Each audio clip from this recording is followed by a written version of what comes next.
सबसे पहले आप भाषा को समझिएगा कि भाषा किसे कहते हैं। भाषा शब्द भास धातु से बना है जिसका अर्थ है बोलना।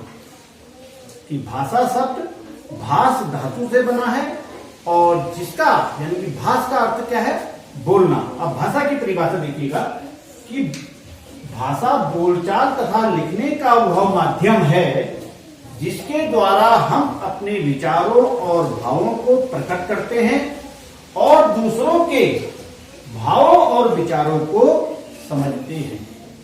तो समझ में आ गया होगा आपका। फिर एक बार और देखिएगा, मैं परिभाषा को आपको कि भाषा बोलचाल, जैसे मैं आपसे यहाँ पे बोल रहा हूं या आपको कुछ समझाना चाह रहा हूं, तो क्या है कि भाषा बोलचाल का वह माध्यम है जिसके द्वारा हम अपने भावों और विचारों को प्रकट करते हैं और दूसरों के भाव और विचारों को समझते हैं, उसे हम भाषा कहते हैं।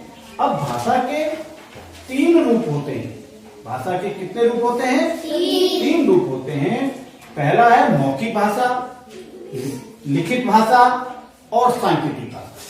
कि भाषा के 3 रूप, मौखिक भाषा, लिखित भाषा और सांकेतिक भाषा।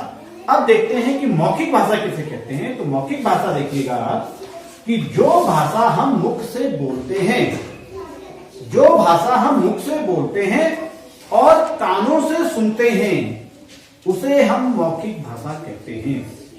कि जिस भाषा को हम मुख से बोलते हैं और कानों से हैं, उसे मौखिक भाषा कहते हैं। और मौखिक भाषा में 3 बातें होती हैं। कौन कौन सी 3 बातें होती हैं? बोलना, सुनना और समझना। यदि मैं आपसे मौखिक भाषा में बात कर रहा हूं तो मैं अपने मुख से बोलूंगा, आप उसे अपने कानों से सुनेंगे और उसको क्या करोगे, समझेंगे। इसे हम मौखिक भाषा कहेंगे। अब देखते हैं लिखित भाषा की। लिखित भाषा किसे कहते हैं? कि जब हम अपने विचार और भावों को लिखकर प्रकट करते हैं। कि जब हम अपने विचार और भावों को क्या करते हैं, लिखकर प्रकट करते हैं और दूसरा उसको पढ़कर समझता है। दूसरा उसे क्या है, पढ़कर समझता है, तो उसे हम लिखित भाषा कहते हैं। और इसी प्रकार से लिखित भाषा में भी 3 बातें आती हैं, लिखना, पढ़ना और समझना। कि लिखित भाषा में 3 बातें आती हैं। कौन कौन सी? लिखना, पढ़ना और समझना। जैसे अगर यहाँ पे मैं अगर अपनी बातों को आपसे कहना चाह रहा हूं तो मैंने यहाँ पे लिखा और आप इसको पढ़ेंगे और समझेंगे, तो ये लिखित भाषा का उदाहरण आपके सामने है। तीसरी भाषा आती है सांकेतिक भाषा। कि सांकेतिक भाषा किसे कहते हैं? देखिएगा कि जो भाषा संकेतों के माध्यम से व्यक्त की जाती है उसे हम सांकेतिक भाषा में कहते हैं। जैसे आप कभी अगर बड़े शहरों में गए होंगे तो वहां आपने देखा होगा कि चौराहे में एक सिपाही पुलिस वाला खड़ा होता है, ट्रैफिक पुलिस उसको कहते हैं। वो क्या करता है कि अपने इशारों से यातायात को कंट्रोल करता है। तो वो लिखित भाषा का उदाहरण आपके सामने है। या आप साधारण बोलचाल की भाषा में भी करते हैं। यदि कोई आपको आवाज नहीं दे रहा है और आपको बुलाना चाहता है तो ऐसे करके बुलाता है, तो इसका आप मतलब समझ जाते हैं कि वह मुझे बुला रहा है। तो ये कैसी भाषा है? सांकेतिक भाषा है। तो ये भाषा के बारे में आपको यहाँ पे बताया गया। इसी से संबंधित है लिपि। कि लिपि किसे कहते हैं? देखिएगा कि किसी भाषा के अक्षरों की बनावट या लिखने के ढंग को लिपि कहते हैं। जैसे मैं यहाँ पे, मेरी ये हिंदी भाषा है, मैं यहाँ पे लिख रहा हूं, मैंने आपके सामने लिखा है, तो ये क्या है? लिपि है।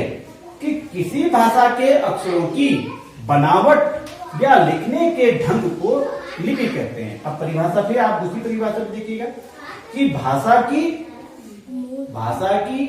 मूल ध्वनियों को लिखने के लिए जो विशेष चिन्ह निश्चित किए जाते हैं। देखिए, अगर मुझे कल लिखना है आपके सामने, क ल कल, तो ये इसकी निश्चित भाषा है, निश्चित जो लिपि है, क ऐसे ही लिखते हैं, तभी तो आप इसको पढ़ पाओगे कि कल है। तो क्या है कि लिपि किसे कहेंगे? कि भाषा की मूल ध्वनियों को लिखने के लिए जो विशेष चिन्ह निश्चित किए जाते हैं उन्हें लिपि कहते हैं। और देखिए, प्रत्येक भाषा को लिखने के लिए क्या होती है? लिपि होती है। और यहां पे जो मैंने आपको कुछ लिपियां दी हैं और उनकी कुछ भाषा दी है और उनकी लिपियां हैं, तो ये भी आपको याद करनी है कि हिंदी और संस्कृत भाषा की लिपि कौन सी होती है? देवनागरी लिपि। उसको हम देवनागरी लिपि कहते हैं। उर्दू भाषा की जो लिपि है वह फारसी भाषा है, फारसी लिपि है। ऐसे ही अंग्रेजी भाषा की जो लिपि है उसको हम रोमन कहेंगे। और पंजाबी भाषा की जो लिपि होती है उसको हम गुरुमुखी कहेंगे। तो भाषा और लिपि ये हिंदी व्याकरण के लिए बहुत ही महत्वपूर्ण टॉपिक आता है।